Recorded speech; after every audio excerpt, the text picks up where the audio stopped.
Viewers and subscribers, welcome back to Beating the Press podcast. I am your host, Rafa.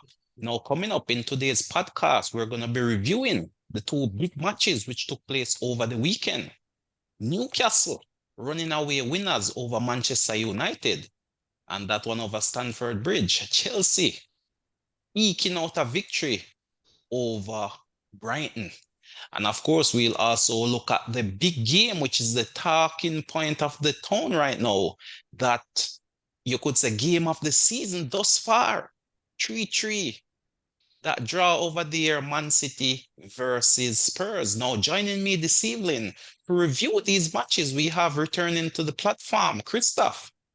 Good to be back again, viewers. Yes, indeed, Christoph. Lots of matches, lots to talk about. We'll be reviewing and also looking ahead as we have some midweek fixtures coming up. You know, the games are coming thick and fast, leading into the festive season. But let's jump straight into it, Christoph. Let's talk Newcastle versus Manchester United. Newcastle, in a way, 1-0 winners. How did you see that one, Christoph? I did feel Newcastle would come away the winners. Newcastle has been brilliant so far this season. Manchester United has been very spotty, but given their performance last week, it's a bit surprising that they fell down. But maybe we have to read into the Champions League game where they kind of, I don't know, Unana. I don't know what Onana was doing. At this point in time, it might be a good idea to drop one and try the second choice keeper. I mean, Well, I or mean, David De Gea is a free agent. It would well, not I hurt to mean, re-sign him.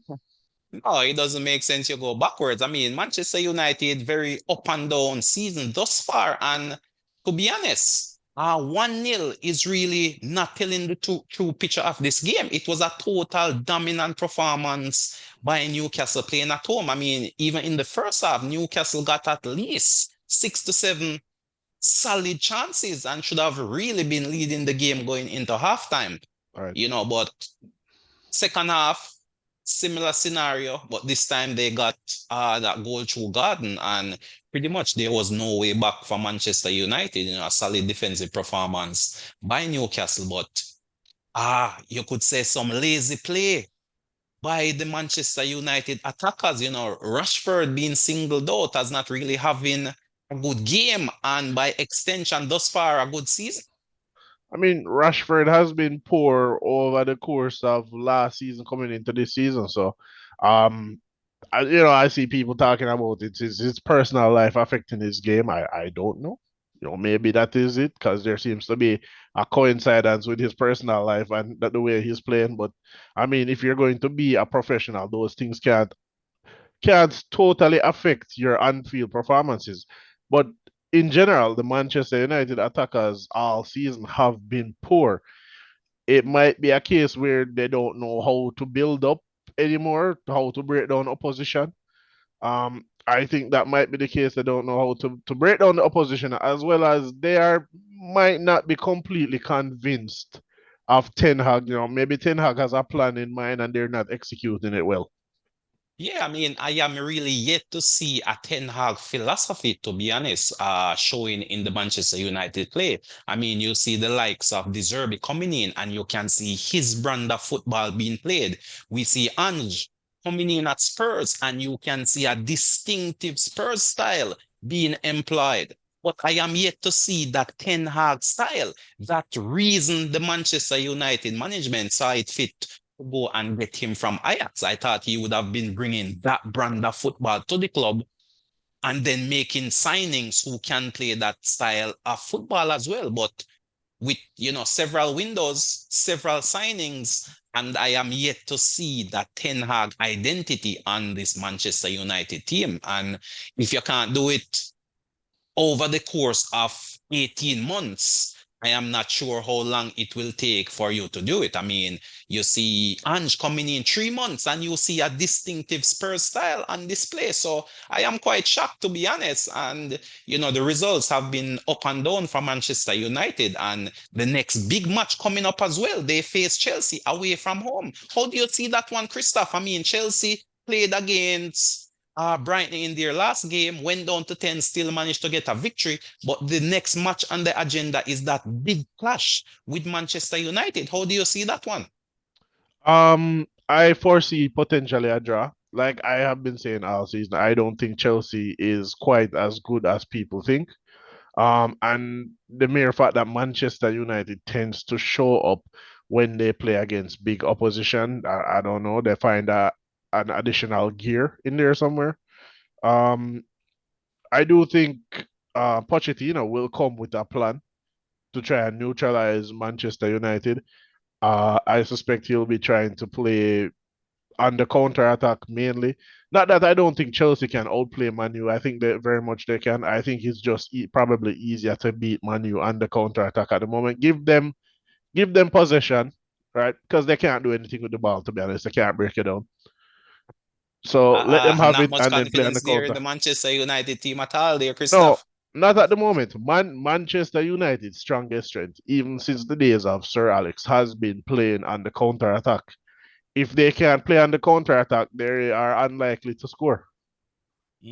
Yeah, that's definitely an interesting observation. And as I spoke earlier about the coaching philosophy, as you rightly point out, the counter attack has been their best weapon. I think the only manager since Sir Alex, which has really stamped his philosophy on the team was Van Gaal.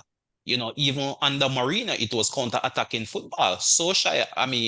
Ole Gunnar, it was counter-attacking football, and we see it again under Ten Hag, counter-attacking football. I mean, if you're looking to win titles, you have to dominate teams with your style of play. I mean, we see it. Any champion of the EPL, they have a dominant style of play. I mean, we see it with Man City, we see it with Liverpool, and to a large extent, we saw it last season with Arsenal. Unfortunately, they failed to lift the title. But again, this season, Arsenal really coming out punching with style of play, which is distinctive to them. And I mean, they have themselves a fighting chance right now, leading the league. And, Man City not looking like the Man City of old. So there's a crack in the door. It's only for these teams to really walk through it. But much like you, I do see both teams scoring in that game, Christoph. And I think you might be right. It might be a draw. In fact, in my research, I was seeing that of the fixtures since the commencement of the EPL, the Manchester United versus Chelsea game has the most draws. I believe in the history of the EPL, they have 27 draws between them, the most of any two teams. So chances are a draw may very well be likely for this match as well. Of course, this one is being played at Stamford Bridge. And oftentimes when you play in front of your home fans, you get an extra push. So if I was to lean towards a winner, I would definitely lean towards Chelsea. But my gut instincts is really telling me that this one may very well end in a stalemate. So for me, I'm seeing this one in a scoring draw. I'm looking at a possible 1-1 for this game. I agree with you. I think it will be a scoring draw, and if there's going to be a winner, I expect it to be Chelsea. I don't think Man U have it in them right now to beat Chelsea. Again, I don't think Chelsea is as good as people think they are. They're not back yet, but Chelsea is at the point where they are finding a way now. They're getting it together. They're getting their style of play. They're becoming fluid. They're getting better every week. Manu is fluctuating every week. One week they look excellent. Midweek they play Champions League, horrible. Weekend comes, horrible again. Then Champions League, they look decent. I don't know what's going on with Manu. Um, Earlier you said Mourinho played counter attack instead. I think that's a bit unfair to Mourinho because Mourinho is more the pragmatic manager. He will just do whatever works. Yeah, Right? you That might is be it for right in that Mourinho. case, but at the time it was the counter that was working. You know, that since they finished second, I mean, Mourinho classified that as one of his best seasons as a football manager, and I mean, subsequent years would have proven him right just based on the run of results which have followed his departure. Now, Mourinho probably classified that as one of his best seasons in football because it was a Manchester City team that had spent over $1 billion on players. So having to compete against that type of money at the time, at Manchester United is probably what he's referring to because of how heavily Man City spends on players. Man City at the time was paying 90 million for defenders, which at the time was what you'd pay for a striker, not a defender. Yeah, I So mean, financial fair play, we see Everton feeling the bite, and many fans are saying, hey, what's going on with Man City? But Leon is online. Welcome to the platform, Leon. Nice to be back, viewers and subscribers. It seems like I came at the wrong time, right in the middle of this Man United talk. I should have waited a little bit longer before. Oh, well, you're right in the midst of it. We are talking Manchester United defeat versus Newcastle, and then, of course, facing Chelsea on the heels of that defeat. Chelsea coming off a win. So, my prediction for that one, Leon, I'm saying that one should end in a draw, is what I'm seeing. A scoring draw, possibly a 1-1. How do you see that game, Leon? Being an avid stalwart of a Manchester United fan. No, I would have to go with you. I don't see anything but a draw in this one. As Christophe said, Manu has been stuttering. I would say we haven't put a single good 90 minutes forward this season. It has been like 20 minutes, as it said, with the Champions League, and then everything, all hell's break loose. But I see it as a draw. Chelsea hasn't been, have been playing good also, but it's in spells, and they seem to have also a disciplinary actions. Reece James red card last week before this one, and now Conor Gallagher.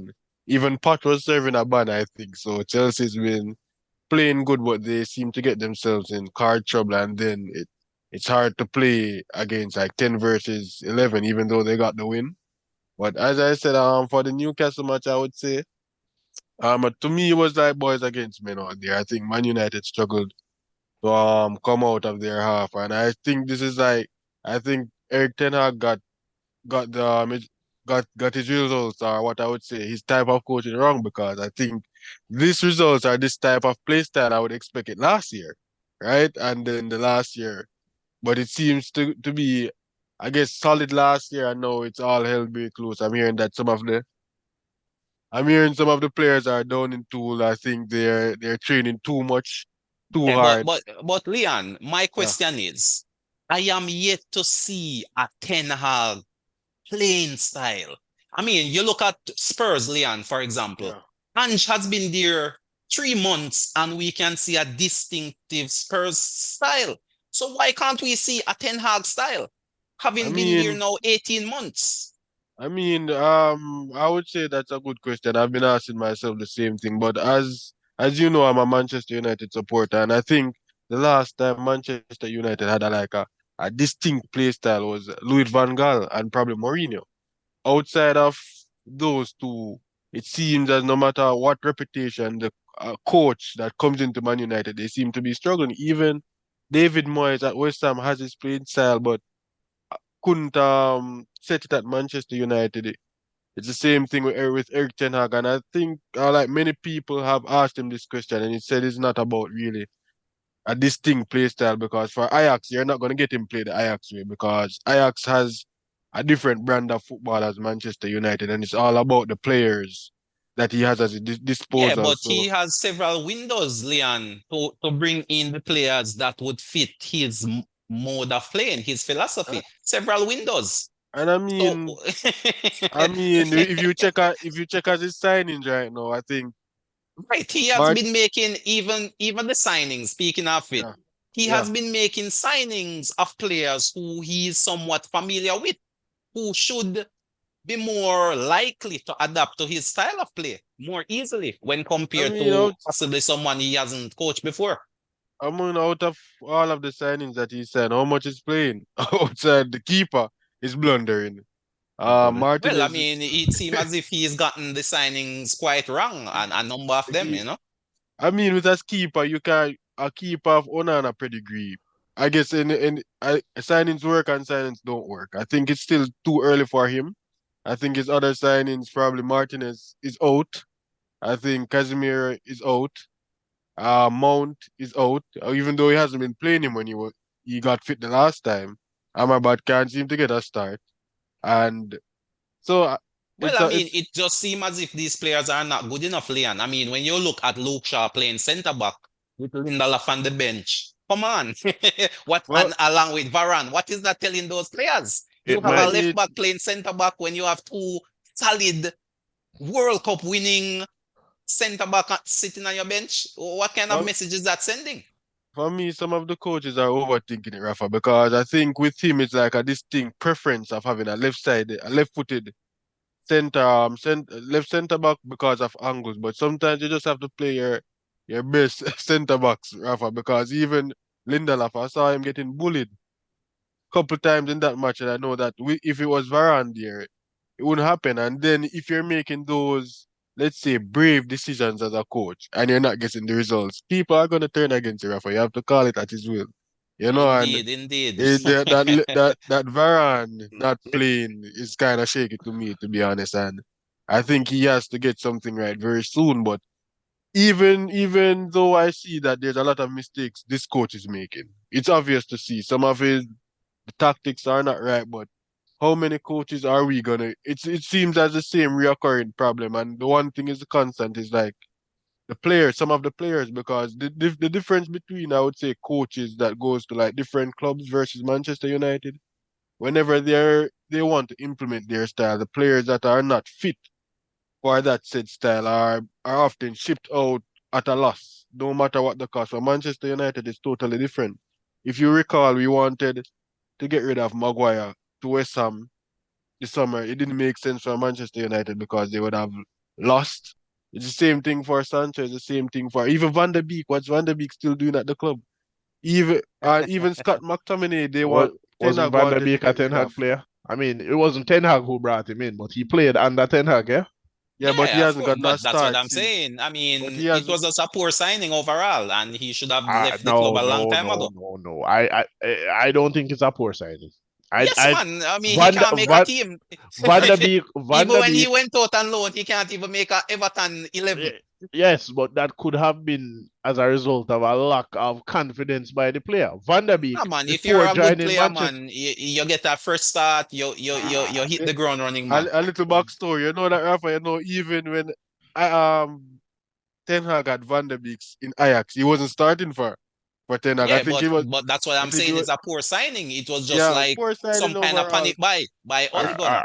uh, It let's go wasn't it back a minute. wasn't Let's go back a minute. Let's go back it a wasn't minute. the coach. Give me one second. It wasn't the coach that bought him. I think they gave him Van der Beek. I think I think Ole wanted Rice, or he was making some leeway to like English based players to get the chemistry up, and I think Man United just gave him Van der Beek at the end, close to the end of the window, because it was a 40 million, and at that time Real Madrid wanted Van der Beek, so they said, "How can it go wrong?" But you can clearly see that it doesn't fit Man United style of play, and it was a Yeah, wrong it has signing for gone Man wrong City. Exactly. from day one. Exactly. It's a style of play. But it's not just that. Think about it. Since the departure of Sir Alex, when is the last time Manchester United has made a signing that has been excellent? Manchester United traded Henrik Mkhitaryan for Alexis Sanchez, who was the best player in the league the season prior, right? Sanchez flopped drastically at Manu. Not that I mean, personally, I expected him to flop because Well, I thought, I thought, I thought yeah, this, I mean, coming I from thought, Arsenal, no, not pulling up Van Persie. Van Persie was an excellent signing. But Yeah. Van Persie would have fit it. Van Persie would have played well any big club you sent him to. The thing for Sanchez, I thought the reason I knew Sanchez would flop is that I thought Sanchez benefited heavily from the way Arsenal played. Oh, he's a system player. Not entirely, but Sanchez is coming from Barcelona, who played a similar style of ball to Arsenal. So he was just switching over a different league, same style of play, right? But going forward from that, when was the last time Manchester United made a signing that was excellent? Somebody who Hmm. came and performed for the entirety of What not about even Bruno? not even the Wouldn't entirety, wouldn't Bruno fit in that mold? I mean, but when Bruno Bruno, just signed, he was on fire. yeah, And I mean, he yeah, didn't when he have a just bad signed, it was season on fire. last year either. I mean, so yeah, I would say Bruno is a decent enough signing. What say I, you, Bru- Leon? I agree. Bruno alone. Bruno That's alone. right. I All mean, right. So I Yeah, I mean, would say since the departure of Sir Alex, man, you have made a number of high profile signings. Paul Pogba, Angel Di Maria, Memphis Depay, right? I mean, Zlatan. People say Zlatan Zlatan did did good. well. Yeah. I don't think so. I don't think so. so a All number right. of poor signings then, Christoph. It's been a number of back-to-back poor signings for high fees and then higher wages. And Wages. Okay. I think that is one of the things that is killing Manchester United. Even if you buy a Yeah. player for a high fee, once you give them those £350,000 a week, you cannot sell that player. You could probably get back the fee, which you're not going to get because they flopped. But who are you going to sell them to outside of Madrid and Barca to pay those wages? Which is one of the reasons why Harry Maguire was not sold this summer. Yeah, I mean, you definitely raised some interesting point, and I mean, I'm sure we could spend the entire podcast discussing Manu, but we Let's must let's move, let's have a move on, Rafa. Let's move Yeah, we on. have to move, and we can move closer. We can stay in Manchester, but just move over to the blue side. Manchester City drawing 3-3 with Spurs. Who would have called that, Leon? Give us your take on that game. I mean, it's not impossible. We know that Spurs has been a kryptonite for this Manchester United side, and I think Man Manchester City. City side, and I think a 3-3 was a action-packed game, some controversial decision there at the last part with the referee. I think Arsenal probably have some company here, but I don't think City is making a big deal out of this one. Probably taking heat from that Arsenal outburst, but I think it was an action-packed game. I think Man City had a lot of chances. I think they could have put away this game from early, but Haaland missed couple. And I think Spurs, as you said, Spurs has been showing resilience under this new coach. And I think they only can look up at this result and take some more positives than negatives for this. It was a brilliant game for the neutrals. But I think with this Pep and Manchester City side stuttering, I think probably they're just not as hungry as they would have been last year. It's always they are winning this title three in a row. I think yeah, three in a row. So the fourth one is always going to be a big ask when it comes on to motivation. And I think that's what Man City is facing now. I think some of the players are not performing as well as they should have. And I think the bench players, it depends. It depends on if they're up to it. We know that if it's a big match, Man City will show up for it. But it's just about the hunger and the passion they have to repeat this title. And it seems that it's stuttering this season for sure. Yeah, definitely. I must say I was definitely surprised by this result, to be honest. I thought Man City would come and really blow Spurs away. I mean, Spurs coming off 3 consecutive losses, to be honest with you. I mean, playing away from home who are a free scoring Manchester City team. I mean, they did score three, but then of course Spurs replied themselves with three. But I always thought it was gonna be a high scoring game, but that Man City would definitely outscore them and get a victory. So I must say I am pleasantly surprised by the result. I am, and I'm rather happy for the Spurs coach as well to see that he is sticking with his philosophy and he is getting some results. I mean, may not necessarily be the desired results, but I'm sure Spurs would have left the Etihad the happier of the two teams, and the players would have taken a lot of confidence from this draw result, having now come off 3 consecutive losses. But Christoph, what's your take on this game and this result? I did not expect the result coming into the game. But watching the game, I actually expected Tottenham to collect all 3 points. Really? Yes. So That's if a you watch the surprising game, perspective. if all right, if you recall earlier this season, I said to you, against the big teams, Manchester City do not create their own goals. All 3 goals City scored in that game, or all 3 goals credited to City, were all Tottenham defensive errors. Not one of those goals were goals they created themselves. That's definitely an interesting point of view there. Every The first goal was a Son own goal. The second goal, the who scored the second one? Was it? It's not Jack Grealish. Who scored the second goal? Yeah, you Grealish remember? scored the third. Foden, Phil Foden, Phil Foden, Foden. yeah, Right, Foden Foden. scored it. Robbed the ball, I believe, off of Lascelles, so 20 yards from goal. And all they did was pass it out wide, cut in, cross the Foden, goal. Third goal, same thing. Robbed it off of a defender who was dreaming. I don't know what, I think it was Lascelles, so don't know what he was doing.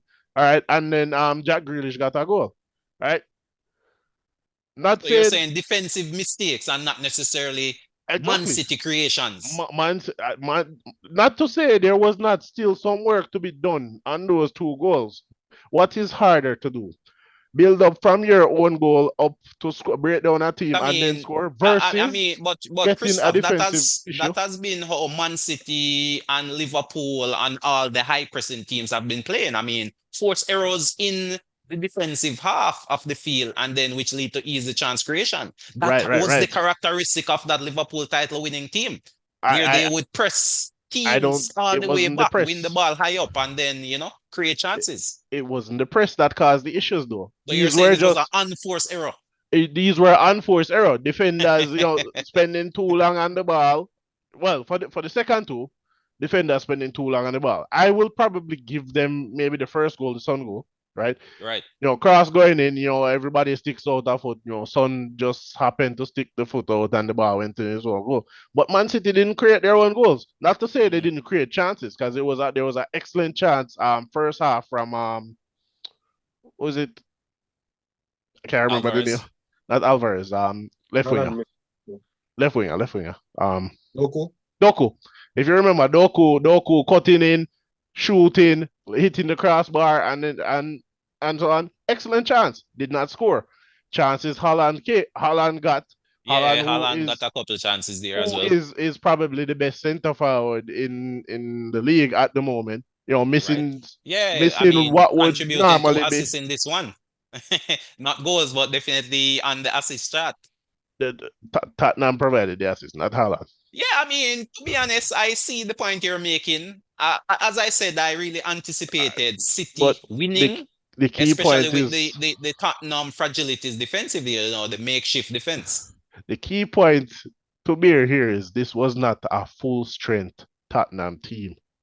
Yeah, I mean, we've all seen that ever since that Chelsea game, it has been a downhill spiral. 3 losses, and then you have this draw versus Man City. I mean, as I said, with a makeshift defense, players being plugged in, players injured, players on suspension.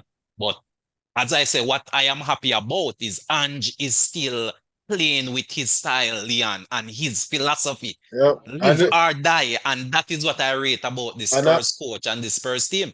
and about that in the Rafa, it's easy to play with your philosophy when you're not under pressure, But so Yeah, I but I think for mean, this, he has been under pressure. I mean, never for the at first 10 Tottenham. games, Never. unbeaten in the first 10, Never. and Tottenham then at, Tot- losing 3 on the bounce, and at then a draw. Tottenham I mean, at No. Tottenham you're So not expect to win. but even in that Yeah. Chelsea game, Leon, I mean, they stuck even down to what 9 men. They stuck to their guns. No, never. Rafa, come on. That Chelsea game, that Yeah, they tactic that stuck to he their played. guns, man. High Let this line. let it be a Liverpool, a Manchester United, or a What I would say Arsenal though is, and coach probably at that. need to have a little tactical flexibility. To be honest with you, I mean, Rafa, that is the only criticism I would have of him right there's now. A little there's no tactical flexibility may be needed. there's no pressure at Tottenham. Tottenham isn't expected to win anything in the season, Rafa. You Well, I know that mean, pressure. even Per, so, I love the style of play that no, they're. exactly. It's the Yeah. same for Brighton, and it's the same for those coaches that has a philosophy Well, I but mean, is you have to playing. start somewhere, nevertheless.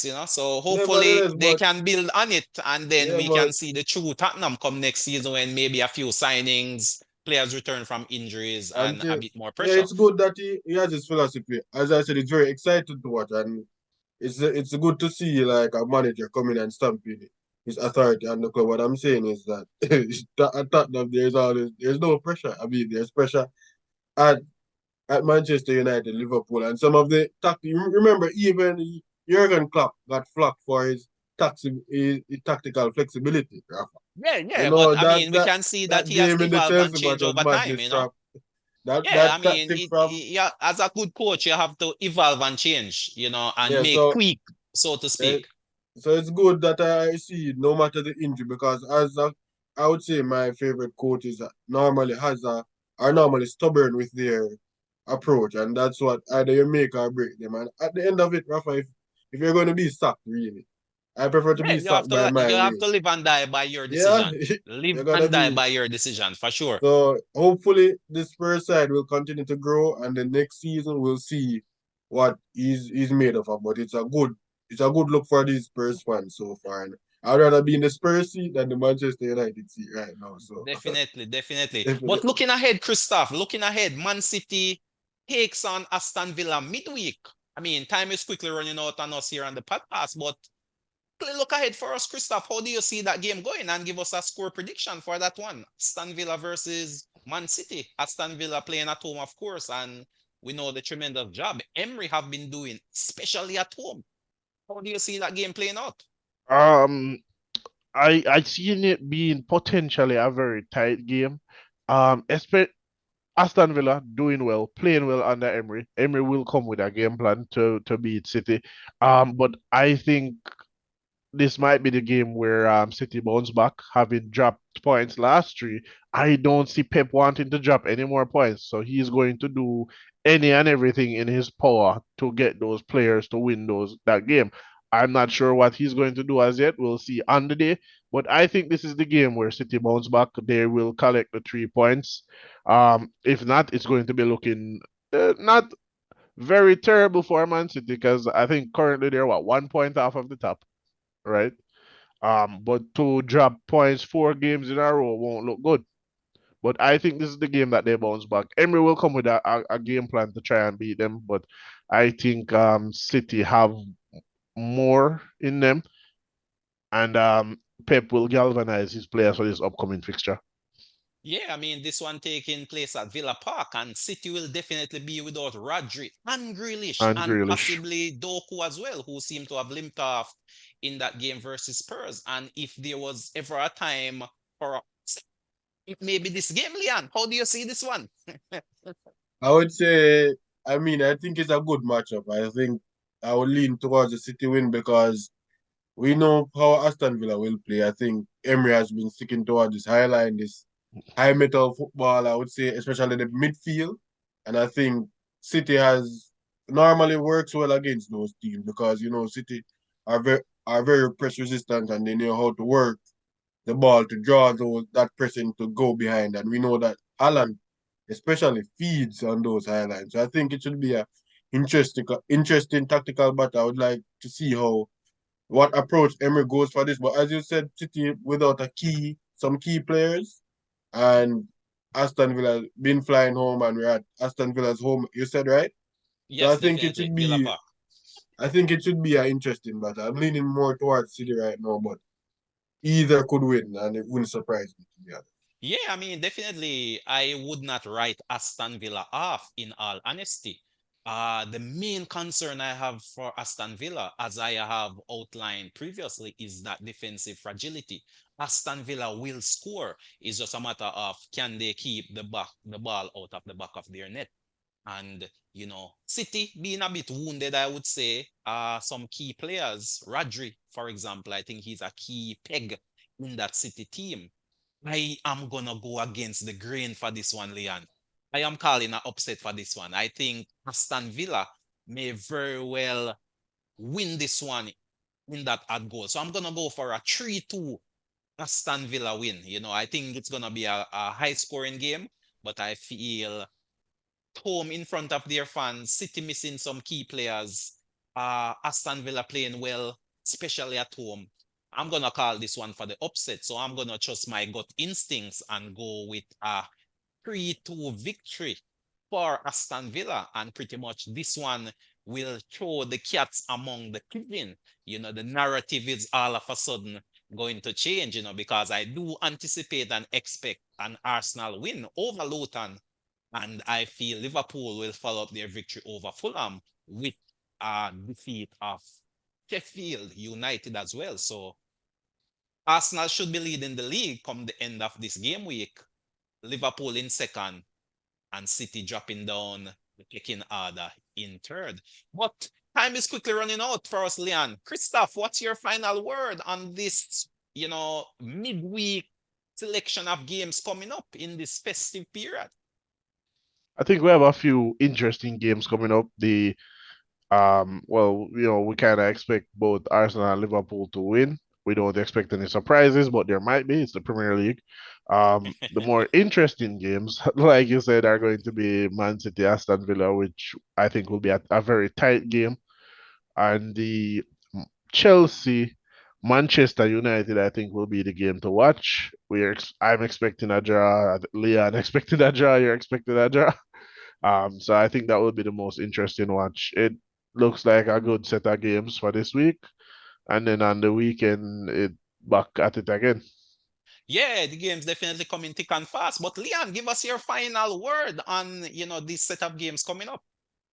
Yeah, that's basically share the same sentiments. This Manchester United Chelsea match has a 1-0 written all over it.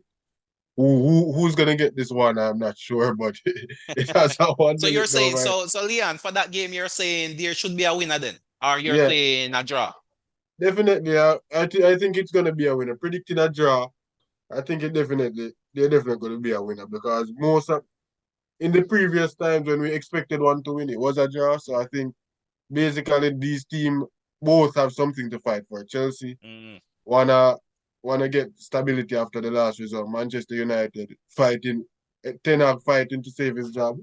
So I think there'll be something about this game. So I think there's a winner in it. Just not sure who will be Okay, the winner.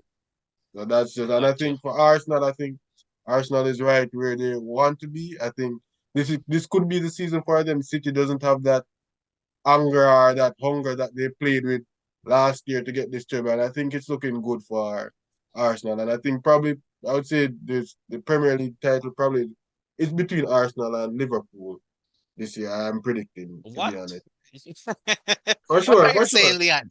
Yeah, man, Yeah, for sure. I think No, I Man City. Go, Leon, don't let no the Man City draw will no Man City will versus be there. You know. Spurs. No Man City will be there, and I'm just saying that based on the early predictions, we know that things might change in the early, but based on how it currently looks right now, I think Man City is not playing with that hunger that Well, I saw. I still see Man City as being the favorite, I mean, they until until they are mathematically out of the race. Man City well, is gonna be the favorite, so well, I that's am no, not just. writing them off. I Definitely. I think Man City will be a different team when De Bruyne returns from injury. Right, and of course the January Yeah, window coming up as well. I mean, who to tell what kind of signings may I be mean, made, it changes during the season, but as from right Liverpool, now, but I can come back to this prediction probably a couple months from now. It can be different. It could be the same, but from now, I'm just not seeing the hunger. Even the Manchester City, before like a couple seasons when they were stuttering in front of the goal or even their style of play, it doesn't seem like that's the problem that Pep just need to sort out this or it just seems as you're one team in a row, you're not that hungry anymore. Give somebody else.